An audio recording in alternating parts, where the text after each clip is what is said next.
Jayaprakash associates limited जो भारी कर्ज में डूबी हुई थी, इस कंपनी को खरीदने के लिए मार्केट में कई बड़ी कंपनियों ने बहुत दिलचस्पी दिखाई।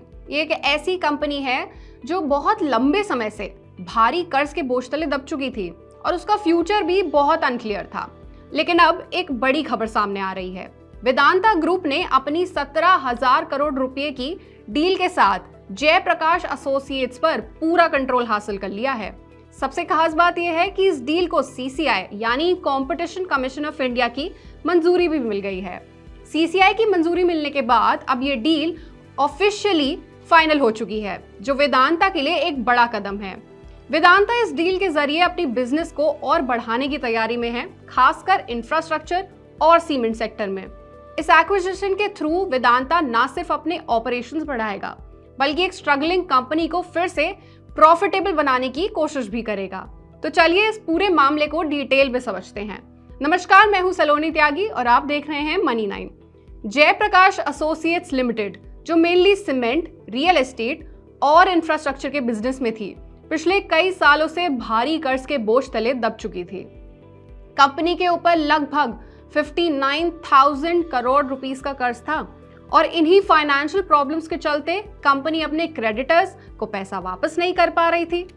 इसी सब के चलते नेशनल कंपनी लॉ ट्रिब्यूनल ने जयप्रकाश एसोसिएट्स को दिवालिया घोषित कर दिया। कंपनी के कर्जदारों और रेगुलेटर्स ने कंपनी को बचाने के लिए एक नया तरीका खोजा। उन्होंने फैसला किया कि कोई बड़ी कंपनी आकर जेपी एसोसिएट्स को फिर से मजबूत करे और इसी वजह से कई बड़ी कंपनियों ने जेपी एसोसिएट्स को खरीदने में बहुत दिलचस्पी दिखाई। इसमें Adani group, Jindal power, Dalmia group और पीएनसी इंफ्राटेक जैसे कई बड़े नाम शामिल थे। लेकिन अंत में वेदांता ने सबसे बड़ी और मजबूत बोली लगाकर इस डील को अपने नाम कर लिया। वेदांता इस डील के अंदर टोटल 17,000 करोड़ रुपए का भुगतान करेगी।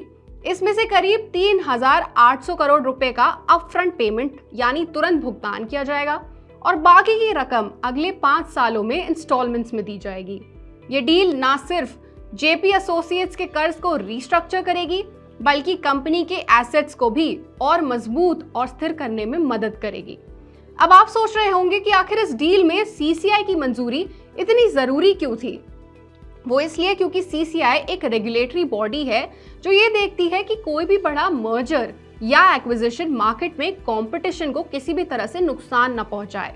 अगर कोई कंपनी बहुत बड़ी डील करती है तो सीसीआई ये देखती है कि इससे मार्केट में फेयर कंपटीशन बना रहे।